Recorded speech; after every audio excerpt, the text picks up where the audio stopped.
Hi, I'm Steve Younis. Welcome to the Speeding Bulletin, your Superman news video recapping the events of the week April 8th to April 14th, 2016.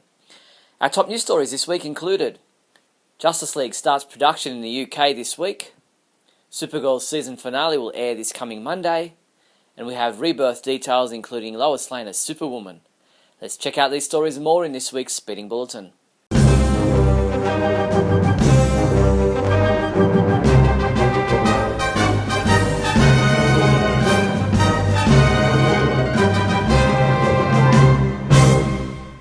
In movie news, filming for the first Justice League movie, which follows on where Batman v Superman Dawn of Justice left off, reportedly began production in England this week at Leavesden Studios in Hertfordshire.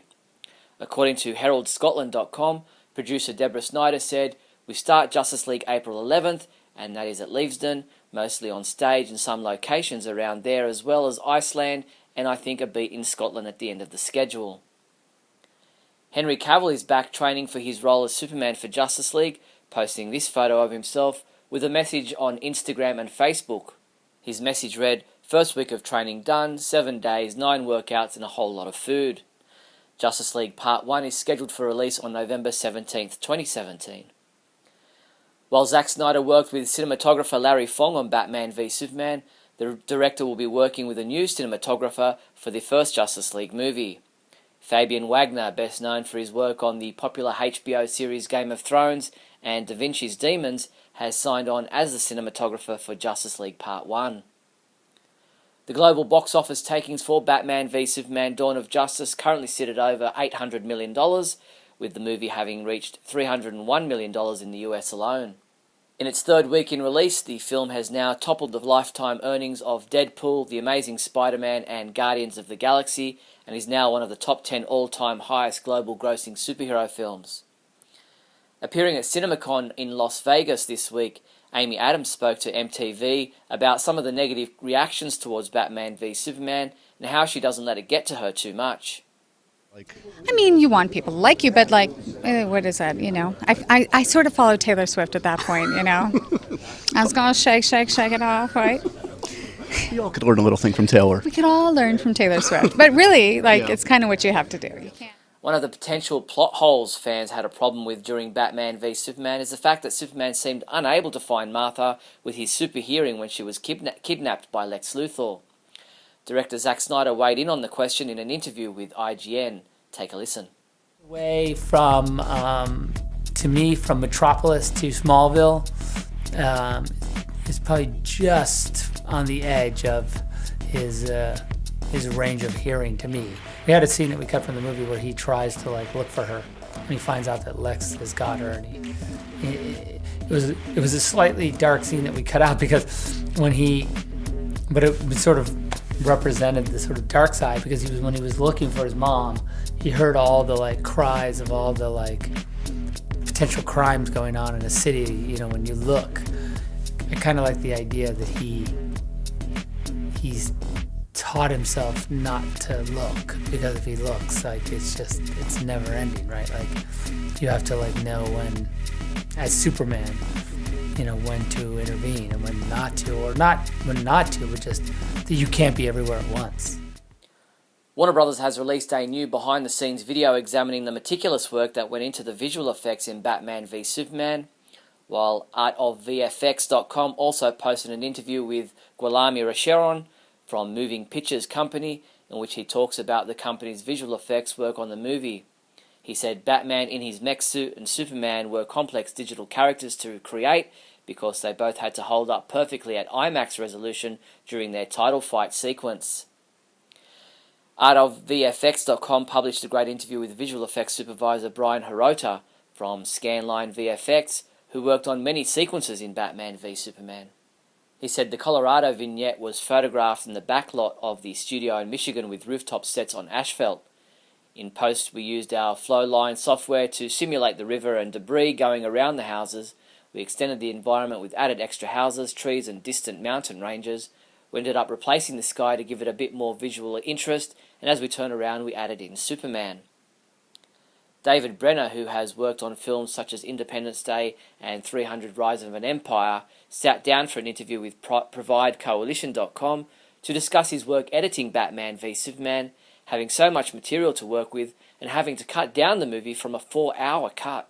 He said, "What was once a nearly 4-hour cut with absolutely everything was ridiculous, ended up being about a 3-hour cut once all of these added storylines were refined with the fat cut out." Cinematographer Larry Fong is a longtime collaborator of Zack Snyder's before Batman v Superman Dawn of Justice. The two worked together on previous films such as 300, Watchmen and Sucker Punch. Kodak.com caught up with Larry Fong to ask him about filming Batman v Superman, shooting on Kodak film stock, and the methodology behind working on the movie. He said, "We go pretty dark for Batman v Superman, not for everything, but when it helps the story. Dark themes dictate dark visuals." As you'll recall, Omaze were encouraging fans to support 3 remarkable charitable causes while also going into the draw to win the ultimate Batman v Superman experience. That experience was won by lucky fan Jennifer, who flew in a helicopter with Henry Cavill before the movie premiere. She spent time on the red carpet with Jesse Eisenberg while also getting to go for a ride in the Batmobile. The April 2016 edition of Cinefex magazine, issue 146, features an article on Batman v Superman with Batman on the cover. Order yours from Cinefex.com. Dwayne "The Rock" Johnson and Kevin Hart hosted the 25th annual MTV Movie Awards on Sunday, and during one segment the pair appeared as Superman and Batman, throwing their weight behind DC Comics. The duo in their superhero costumes called out a number of Marvel actors in attendance, including Chris Hemsworth, Chris Evans, Chris Pratt and Samuel L. Jackson. Justice League vs. Teen Titans, the next thrilling entry in the DC Universe original movie series, is now available on digital HD, Blu-ray Deluxe Edition, Blu-ray Combo Pack and DVD. Order the animated movie from our online store now. Fighting crime is a full-time job and Batman never takes a vacation. That is until he finally agrees to let Batgirl and Nightwing take him on a long overdue trip, leaving Gotham City under the watchful eye of the Justice League. In LEGO DC Comics Superheroes Justice League Gotham City Breakout. Produced by Warner Bros. Animation, DC Entertainment and the LEGO Group, the film will be distributed by Warner Bros. Home Entertainment on July 12th on Blu-ray Combo Pack, DVD and digital HD. In TV news, this week's new episode of Supergirl was titled Myriad and saw Kara having to find a way to free her friends when Non and Indigo used mind control to turn National City's citizens into their own army. This episode leads into the season finale, and CBS released a promo video for this, the 20th episode of Season 1 of Supergirl. Titled Better Angels, in this episode Supergirl is forced to do battle with an unexpected foe and must risk everything, including her life, to prevent Non and Indigo from destroying every person on the planet. This episode is scheduled to air on CBS on Monday, April 18th at 8 p.m.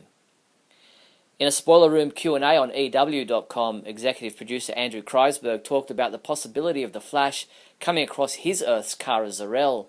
He said, "Any Kara that exists on Earth 1 would also have to have been an alien. It can't just be Kara Danvers from Poughkeepsie."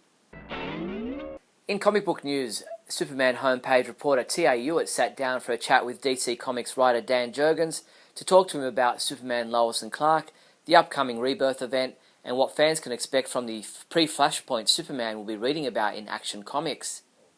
And ultimately, that led to this concept of Superman, Lois, and Clark, and the idea that when Convergence came to an end, that they could find their way to this present Earth. And I think, in part, it works because so many people still remember that Superman, his past, and the fact that he's married to Lois, that became a very strong part of who he is and what that character is. Listen to the complete audio chat dated April 8th at our website now. DC Comics published an interview with artist Kat Staggs to talk to her about the cover artwork on the Adventures of Supergirl comic book series, how it compares to working on those past Smallville comic books, and what's to come going forward. She said, "I wanted to capture the magic and feel of the show and the absolute joy their Supergirl has. From the beginning, she was excited to be a hero." While DC Comics has delayed the release of their July 2016 solicitations, the previews catalogue, which is available now, has all the details fans have been waiting for when it comes to the upcoming DC Comics Rebirth event. When it comes to the Superman family titles, it appears as though the New 52 Superman really will be dead, as per the story currently playing out in the comics. As for Lois Lane, imbued with the powers of Superman, Lois pledges to use her powers to protect Metropolis as the new Superwoman. Read all about Rebirth and the Superman family of titles at our website now. Steve Orlando is the writer set to take on the duties of bringing back Kara Zor-El to the DC Universe in the wake of the Rebirth event. ComicBoxCommentary.com published an interview with Orlando to find out what we can expect from the new Supergirl, and he said, "This is definitely the same Kara you saw in the New 52 Supergirl series, 16 years old, new to Earth. She's putting her anger in the past and looking forward thanks to some new friends and a fresh start as seen in Supergirl Rebirth." Comic books we reviewed this week included Superman number 51, which was reviewed by Adam DeChannel, who said the characterizations were perfect. From Lois Lane to Krypto, everyone felt just right, and he rated this issue a 5 out of 5. Keith Summer reviewed Superman Coming of the Superman number 3, giving it a 4 out of 5, saying, "The Bronze Age feel is still very evident in the series so far." Adventures of Supergirl Chapter 6 digital comic was reviewed by T.A. Hewitt, who said, "A solid installment, one in which we learn that Kara has a degree of mental control as such that she can control her dreams, which is quite impressive," and he gave this chapter a 4 out of 5. T.A. also reviewed Injustice Year 5 Chapter 16, giving it a 3 out of 5, saying, "Regime Superman, being the evil despot that he's been crafted to be, is a welcome sight." Superman comics available this week from April 13th include Injustice Year 5 Chapter 17 digital comic has been available since April 12th. Batman Superman number 31, which is also available in a variant cover. DC Comics Bombshells number 11 print edition. Earth 2 Society number 11. DC Comics Bombshells Chapter 39 digital comic will be available April 15th. Invasion trade paperback new edition. Superman The Men of Tomorrow trade paperback. DC Entertainment presents a new edition of the 5-volume collection of the Death of Superman saga. Get the first volume, The Death of Superman New Edition, for $16.18. And then round out the series with Volume 5, Superman Doomsday New Edition, for $17.92. Grab all 5 new edition volumes of the Death of Superman saga from your one-stop Superman shop, the Superman Homepage online store at supermanhomepage.com/shop. In other news, the new line of DC Superhero Girls action figures were featured on Ellen this past week. On Friday, April 8th's episode, Ellen and her audience got their capes on for a special DC Superhero Girls call-out and giveaway. Everyone in the Ellen audience took home an exclusive DC Superhero Girls gift bag filled with DC Superhero Girls products from Warner Brothers Consumer Products, DC Entertainment, Mattel, and Random House. And that's all the news there was for the week April 8th to April 14th. Please subscribe to our YouTube channel. I'm Steve Younis from SupermanHomepage.com. Great Scott! Great Scott! Great Scott!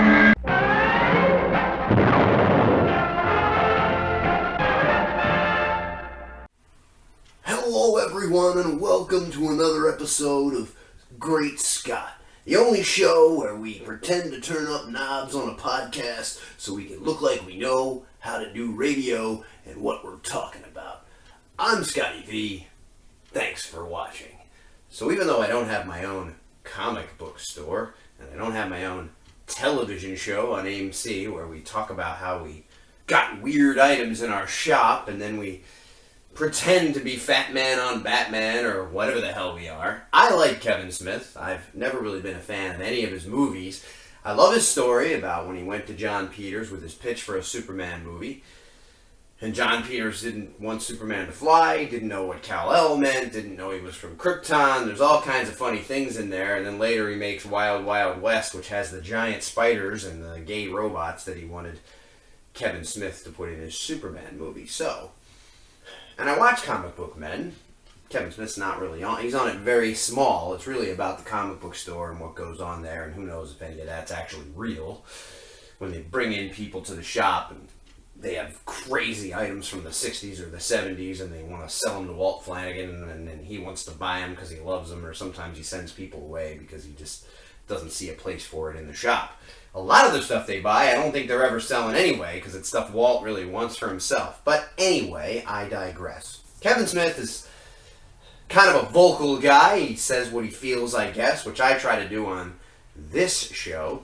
And he came out and said that clearly Zack Snyder doesn't know anything about these characters. He read one comic book, that being The Dark Knight Returns by Frank Miller, and he based his whole movie universe on that book, and that's all he knows, and that's where his knowledge of the comic book stops, and that's where his research stopped, and that's all he even looked at to make this movie. Batman doesn't kill, Batman doesn't use guns, and even worse, he understands Superman less. Now, I didn't hear the podcast, so I didn't hear his elaboration on why he feels like Zack Snyder doesn't understand Superman. I have heard fans, mostly fans who I think miss the nostalgia of the good old days where, haven't I told you to stop telling lies, was the standard in Superman movie making.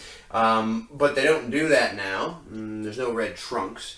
And Christopher Reeve is unfortunately passed on. So we're not going to have those types of movies anymore. This is a different way of telling the story. This is another version of a possible world where these superheroes might exist, just like Supergirl is on TV, and Flash is yet in another world. And we're going to talk about World's Finest on yet another episode of this in a while. But for now, some people just can't get past the fact that the bright, cherry, chipper, happy, goofy, cheesy days of the 70s are over, or that every movie about a superhero isn't going to be the goofy, cheesy, jokey, but also sometimes very good Marvel version of the story. I like the Marvel movies, but they are a lot lighter, they are a lot family friendlier, they are a lot more fun. And all these critics say it as if they're saying something profound. We know DC's not really going for the fun, cheesy, jokey vibe. They're going for more dramatic, more serious, and they want to be different than Marvel. I'm not even saying that it's better, although I've always been a DC guy. I love the Avengers films. I love Iron Man. I love Spider-Man. I'm excited. I laugh every time he says, "Hey guys," in that newest full-length theatrical trailer for the Civil War movie. I'm looking forward to it. I always am.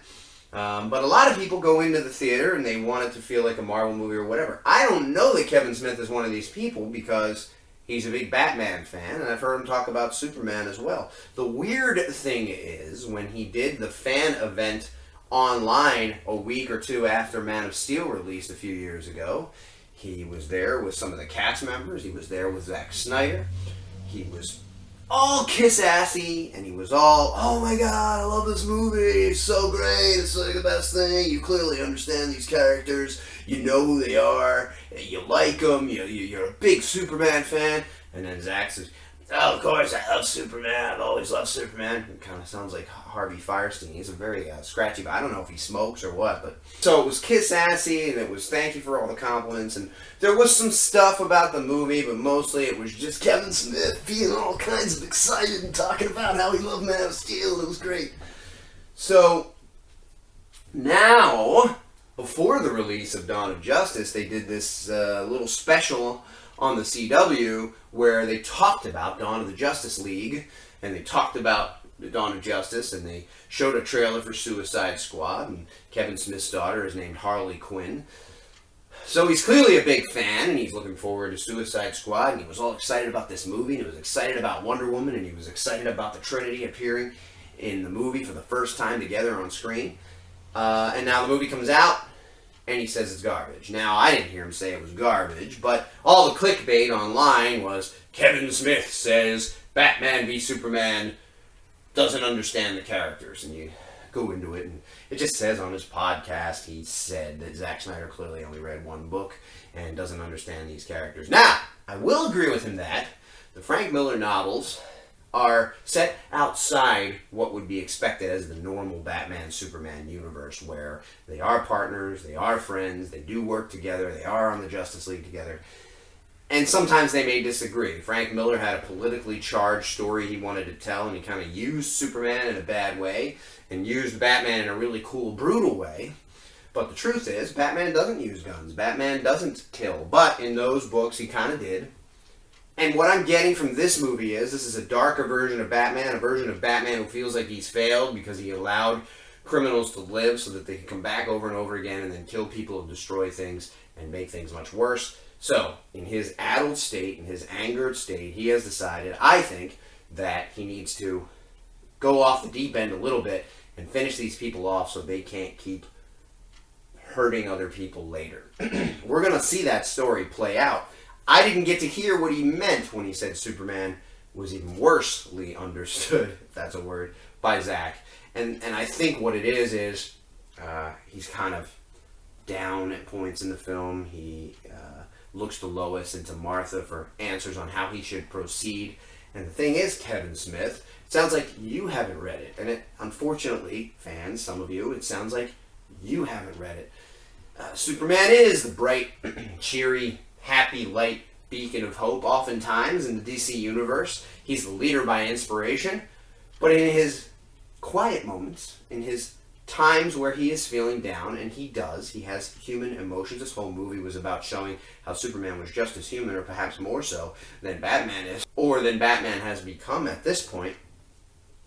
He does feel anger, he does feel sadness, he does feel a sense of desolation and being alone. The whole 10 years of Smallville was about that, and to me that was much darker and much sadder and much more depressing most of the time.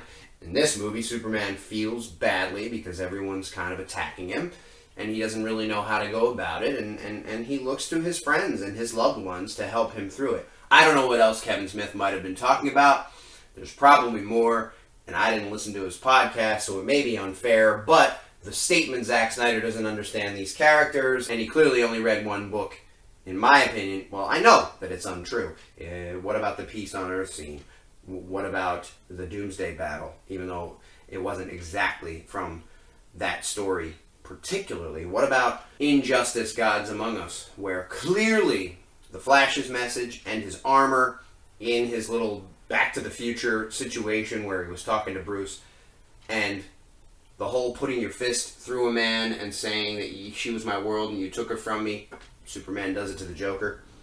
In that story, darker Superman, another version of Superman. So yes, that's not Superman. But maybe Kevin Smith didn't get that that wasn't really what Superman was doing, and that Bruce Wayne didn't have his heart actually ripped out. Maybe he thought that that was actually happening in the film and not some sort of nightmare that Batman was having. But clearly Zack Snyder knows about that story, because that's what happens in that story. And then Superman becomes a dictator and has soldiers kneeling toward him. So, those three examples alone, and there are more, tell you, Kevin Smith, that that isn't the only story he has read, and that he isn't necessarily going with the Frank Miller version of what the entire universe might be if Frank Miller told the whole story about the Justice League and how it all happened. I'm not saying it's the greatest movie of all time, but it is one version of the story, just like the Donner films or Burton's Batman is another version. Thanks everybody for watching, and remember, I'm not Fat Man on Batman, but I'm a reasonable facsimile thereof. And he clearly only read that every movie from